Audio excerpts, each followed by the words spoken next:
Alrighty, hey everyone, welcome back. Today we are going to be reviewing Jump Space, or as you may have previously known this game, Jump Ship. Whatever you want to call it though, it's just about to launch into Steam Early Access. I got my hands on a review copy of the game, played over the course of the past few days, and yeah, let's talk about it. So if you aren't aware, if you haven't previously heard of this is a mission-based co-op PvE game for between 1 to 4 players, where you are the crew of a ship. A lot about this game actually reminds me of Sea of Thieves in terms of the gameplay flow, kind of going between managing multiple things, taking care of your ship while dealing with enemy threats and seeking out objectives as you explore, instead of the seas, this time space. So you'll be going out on missions where you transition seamlessly from crewing the ship itself, managing all of its needs, taking care of things, repairing things when they go bad, and piloting the ship, as well as attacking enemies, as well as going out and doing on-foot exploration and spacewalks, engaging in battles both on ground and out in space, while trying to keep your ship together, exploring, upgrading, and trying to survive intense encounters out in deep space. Now, on the Steam page, the developer Keepsake Games says, "We love co-op games and we love space. Jump Space is our attempt to make both work together." To be honest here, I think they've managed to do exactly that. Even for its upcoming early access release, I think the game is already in quite a fantastic spot. I've played a fair bit between getting my hands on a preview build a few months back and then now playing this review build here, and I've loved just about every moment beyond a few issues here and there, which we will address a bit later. Okay, so I've given you the top level view of this game, but let's talk about the gameplay loop. Like,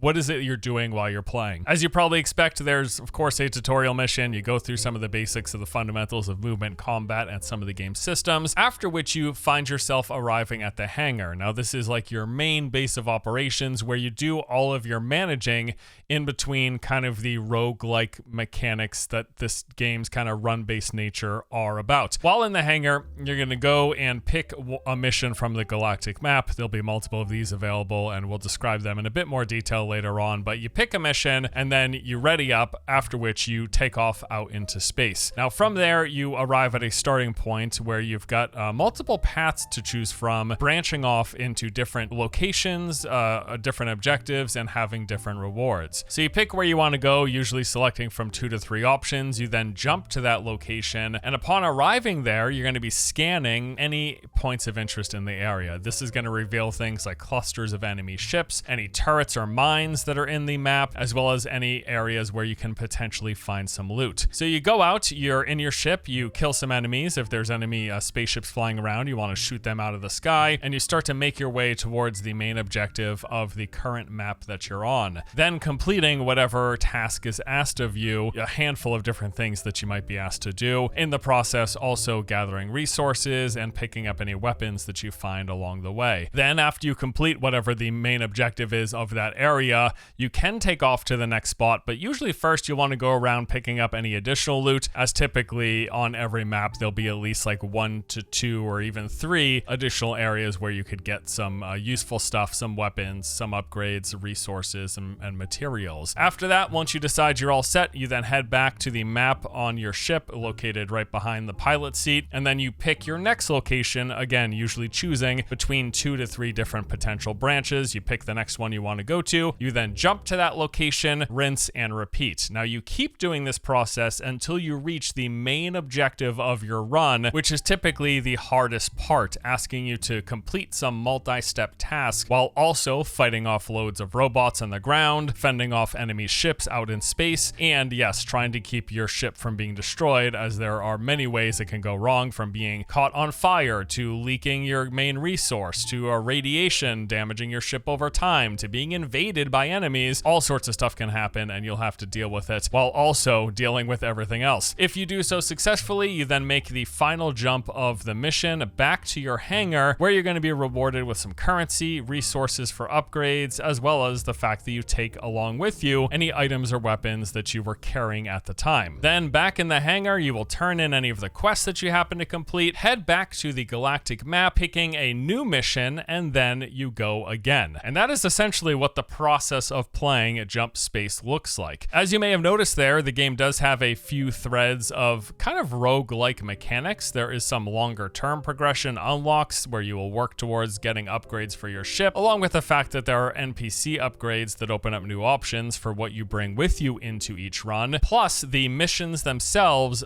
they are also, as you saw there, made up of these branching paths where you're picking and choosing your route from a variety of locations with different challenges, objectives, and rewards. That's like the basic top level overview of the game. Now I want to go into a bit more detail of each of the parts there, and then also talk about kind of my general thoughts on the game. Before we do that though, let's get a quick word from the sponsor of today's video. Today's video is sponsored by Throne and Liberty. I'm here to let you know that they've got their biggest update yet. This comes with quite a few changes, improvements, and additions to the game. So first of all, there are brand new servers, so everyone can start fresh together, whether you are a new or returning player. There is a new orb weapon described as a fast-paced skill shot magic weapon that lets you place up to 3 orbs on the battlefield, both assisting allies and controlling enemies. A new battleground system that introduces instanced repeatable endgame PvP content for groups of players. Dimensional Trials, a time attack PvE dungeon with customizable difficulty and weekly leaderboards. There is a housing system providing long-term horizontal progression, lots of customization, and just a nice downtime activity and place to hang out. And then finally, they've got hyper boost servers and a soft gear reset, both adding catch-up mechanics and providing a clean slate with some new tier 3 gear for you to chase. All of this makes now as good a time as ever to jump in and check out Throne and Liberty. If you'd like to learn more and check it out for yourself, links are available in the description below. All right, so now let's talk about each of the major sections, features, and content types and different things that you should know about the game. Starting off with the hangar, again, this is like the main base of operation. There's a few things to make note of here. Probably the biggest and most important thing in the hangar, well, a lot of important things, but the one that you really need to know about is the galaxy map. Now, this is kind of almost presented pretty identical to the sort of thing that they do in Helldivers, where basically you go up and interact with the map, and then you're given a top-level view of the galaxy, which is broken up into multiple quadrants, or as they're specifically referred to in this game, broken up into regions. Now, every region is going to have a list of different mission types, as well as possible discoveries that you can find while you're completing missions in that area. Some examples of mission types include artillery support, cargo ship raid, distress calls, sabotage, vault breach, crashed cargo retrieval, hazardous salvage runs, and regular salvage runs. And each of those are your sort of main mission objectives. So the way it works, if it wasn't clear before, is when you pick a mission from the galactic map and before you launch off to go out on your mission, the mission type, whether it's a cargo ship raid or a vault breach, that is like your main mission objective. That is the thing that you're working towards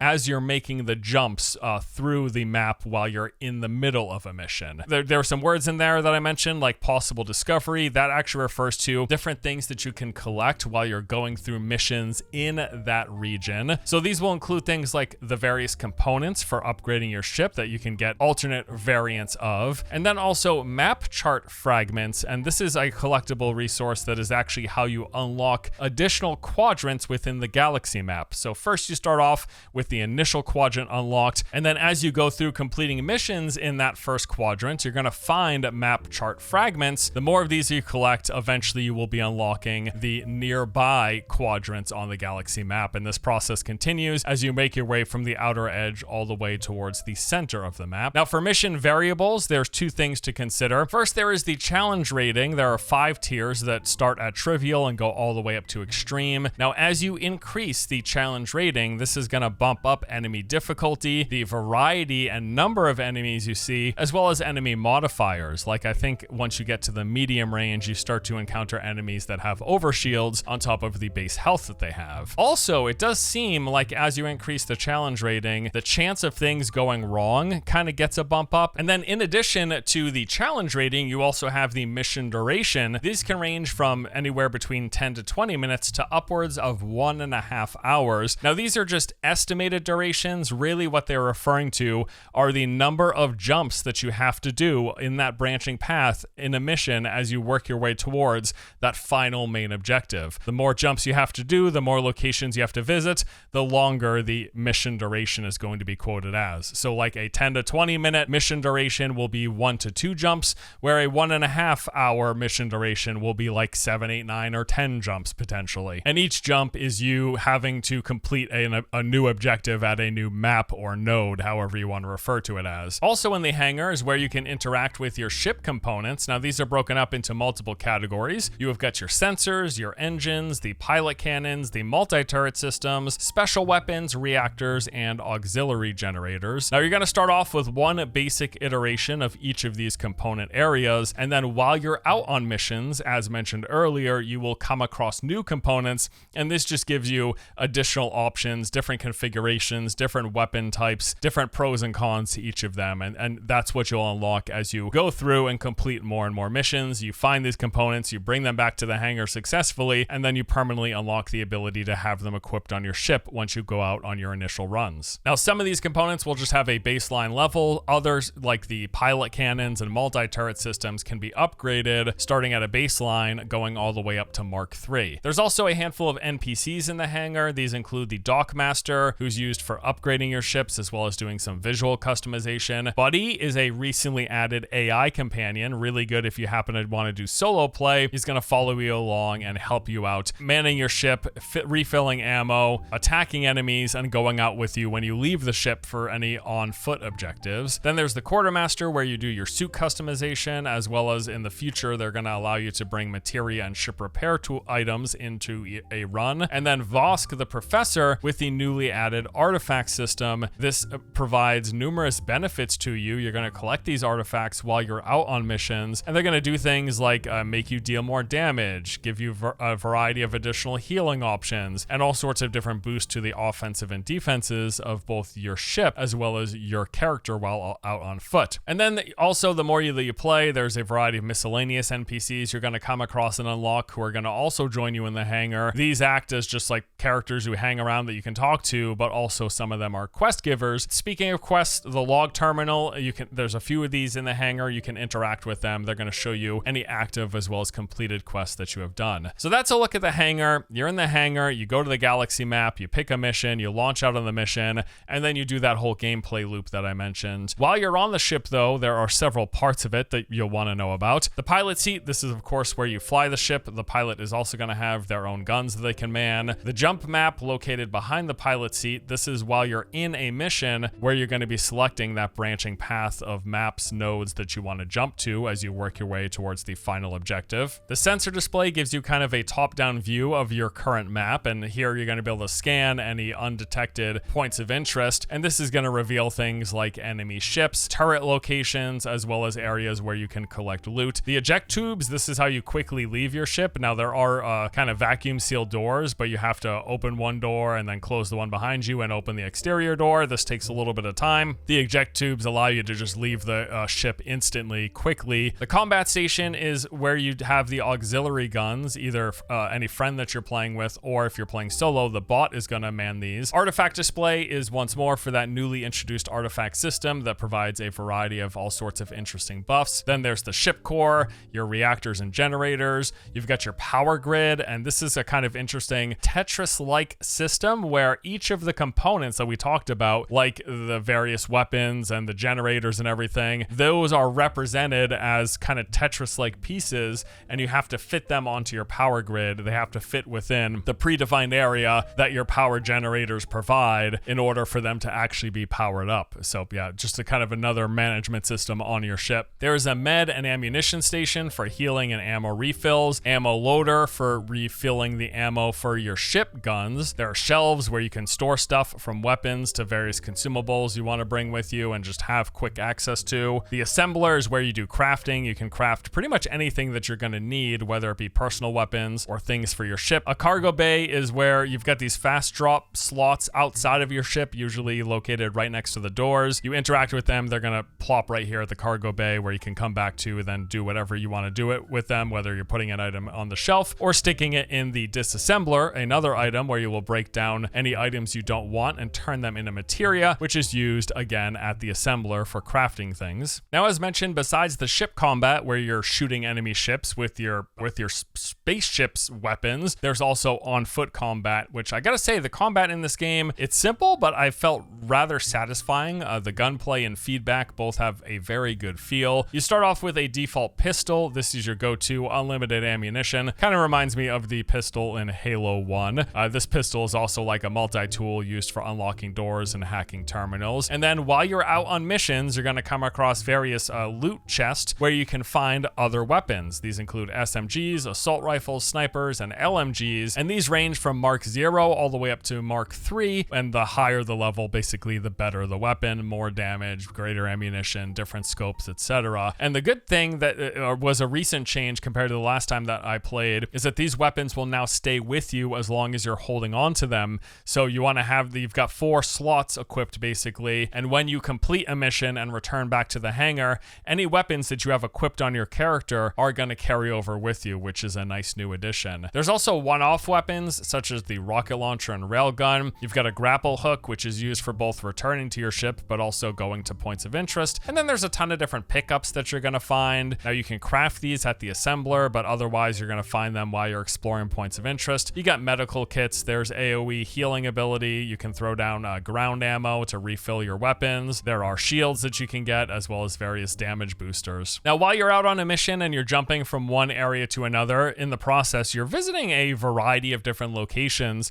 and this variety has greatly increased from the last time that we played. At the very beginning of a mission, you start off in empty space. This is a safe location where you can basically prep for your mission, make sure all of your components are properly placed in your grid, maybe craft anything with a little bit of the starting materia that you begin with, and then you'll be bouncing from node to node, visiting a variety of different planets with all sorts of biomes and atmosphere. There are moons, asteroid clusters and fields, debris fields, rock areas, derelict ships, dig sites, space hulks, drifting debris, and then the main objective that you're working towards in the final mission of each run. And besides different locations, these also have their own variety of objectives that you're going towards, because you have your main final objective, but then each jump that you're making also has mini objectives. This will include things like them asking you to disable a jammer located at some point of interest, or find and destroy a ship that is jamming your signal and preventing you from jumping further. These ships usually come in large convoys with lots of supporting ships. There'll be distress calls from friendly transporters, either located on the ground or a friendly ship. There'll be signals for you to investigate, requiring you to do different things at planet-side locations like restoring power, overriding security, or opening gates. You'll have to search for valuables in asteroid field clusters or on derelict stations. There are some map nodes where you have to capture multiple points of interest. And then there's also many hazards to contend with while you're going about this. You'll come across things like floating mines. You get too close, they lock on and track you and can eventually jam themselves into the side of your ship. You'll have to destroy these. If you don't, you actually get boarded by enemies. I think the mines themselves have like enemies in them. If they're on long enough, they eventually board your ship, and then you'll have enemies inside of your ship that you have to kill. There are sentry turrets. These will be in static locations that fire homing missiles. You get enemy ship patrols. There are invasions where periodically ships will just spawn into your map. Sometimes right before you're about to do your jump to the next location, you have to destroy these before you can continue. And then whenever you take damage from any of these things, you have to go through the process of fixing your ship. It can catch fire. You can be boarded, as we mentioned. You can have radiation leaks. You'll have damaged equipment that you have to repair. All sorts of stuff to take care of. They also added events recently, like you can get asteroid showers, where all of a sudden, if you're out in free space, you're going to be pelted by asteroids whizzing by, and you'll have to kind of take cover from whatever direction they happen to be falling in. All right, so that is like the basic overview of the game's systems, features, and various elements of the content. Now let's go into my thoughts, starting off with the areas that need improvement. I want to say we came across some annoying bugs in the process of playing recently for this review. One of my friends who were playing, they kept seeing the ship on fire when it wasn't. Now this tended to happen after we had taken a lot of sustained damage. We, hit by a lot of enemy ships, getting pelted by asteroid showers, and there were a lot of fires to put out, but then eventually after we put them out, he had some bug where he was still seeing fires, even though the rest of us weren't seeing fires. There weren't fires on the ship, but from his perspective, he was still seeing them. On certain maps, we were having enemy ships constantly flying through debris or asteroids or static ships in the environment, and what was annoying about this is we'd be like chasing and shooting at an enemy ship, and then there would be like an asteroid, a huge asteroid, and the enemy ship would just fly, like clip right through it and then come out on the other side, at which point we couldn't keep shooting them. So we had to like fly around the asteroid and then go and shoot him. Clearly a bug, but he kept a lot of ships kept breaking line of sight by flying through physical objects that we couldn't fly through. We also had a few instances where the aiming of the ship guns got a little wonky, and they didn't seem to be, bullets weren't going to where essentially the crosshair said they should be going to. Also, while I do think they do have a fair amount of objective variety. I would love to see more, because after 25-ish hours of playing in total, I feel like we've just constantly seeing the same different objectives over and over and over again. Now, there are a fair few of them, as I mentioned, the various objective and mission types that you can complete. It's a lot of the same thing. After we break the like 15 to 20 hour mark, it starts to get a bit repetitive, so I'd like to see a bit more variety in there. Also, potentially in the cons, depending on the player, this game seems like it can be quite hard, especially once you get past medium difficulty, and the more players that you have, it does scale accordingly. So if you're playing by yourself and you have the AI companion, even on the medium to harder difficulties, it feels far easier than if you're playing with, say, 3 players, because the more real people you have, the more things scale up. It seems like we're getting larger numbers of enemies, more variety of difficult enemies, and then more things just going wrong very quickly, like taking a couple shots from an enemy ship lights our whole thing on fire and starts breaking components, whereas like that never happens when I'm playing solo and playing with the robot, even on the medium and harder difficulties. Things scale up pretty quickly. There's a few mission types like the sabotage one, which was kind of a nightmare. I think we spent a full hour on this one mission objective. Also, we had our guns destroyed on a few occasions, both the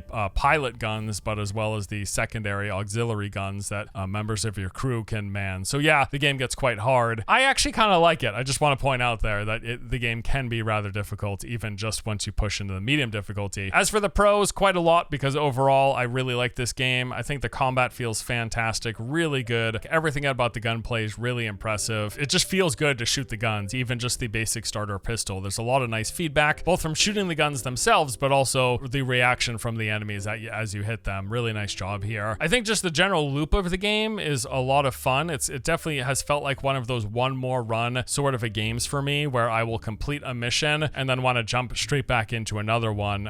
Just really enjoy it. The flow of the game is really fun. Also, similar to Sea of Thieves, it has a lot of like funny and stressful moments as you're juggling all these fires and managing your ship while also trying to deal with the enemies. It can lead to a lot of hilarious instances of things like having one of your friends like propel out of your ship towards the enemies and then get blasted. When we first picked up the rocket launcher, we were like, hey, I wonder if there's friendly fire. And so my friend shoots by me, hitting an enemy that was right in front of me, and the AoE explosion killed all 3 of us, the enemy, me, and my friend. So yeah, kind of funny hijinks that can happen.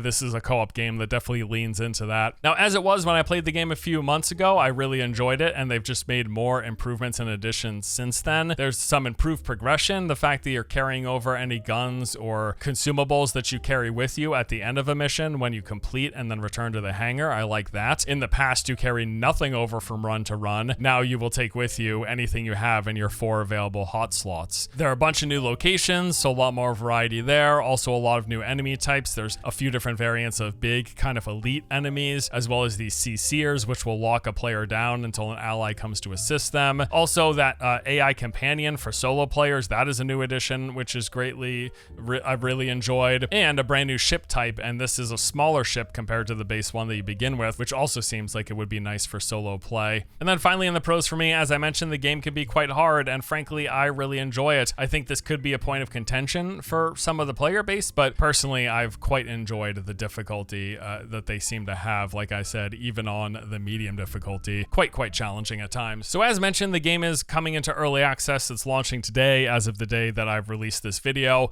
As a baseline, it's certainly not complete, but I do enjoy what's here thus far, and it seems like they've just got a lot more planned coming in the future. So taking a look here at the roadmap, current content in the game as of the beginning of early access includes 9 mission types, over 50 playable sectors, 4 galaxy regions that we can unlock. There are 2 ships to pilot, 26 different ship components to collect, 8 different player weapons, 16 different types of ship enemies, and 11 types of ground enemies. So that is the launch beginning of early access.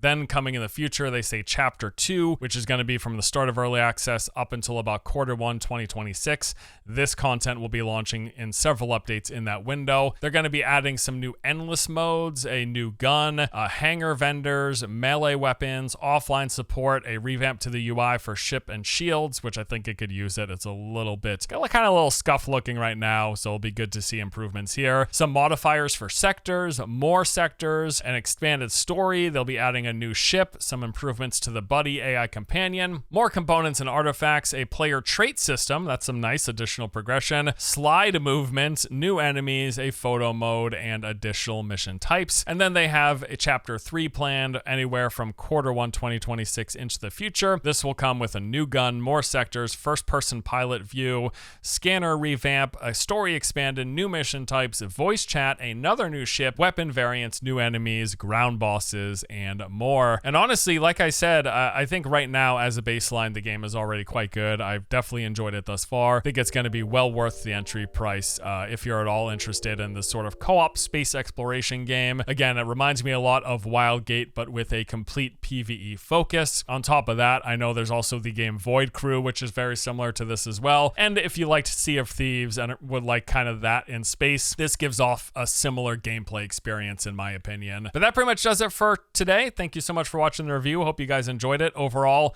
I'd say 2 thumbs up. It's an early access game, so bear that in mind. But I would say you could easily look at a good 20 to 30 hours of content, and then more depending on how much you want to keep grinding out the end game. But right now, I like it. I like it quite a bit. That is our review for Jump Space. Thank you so much for watching. Hope you enjoyed. See you guys next time. Take it easy.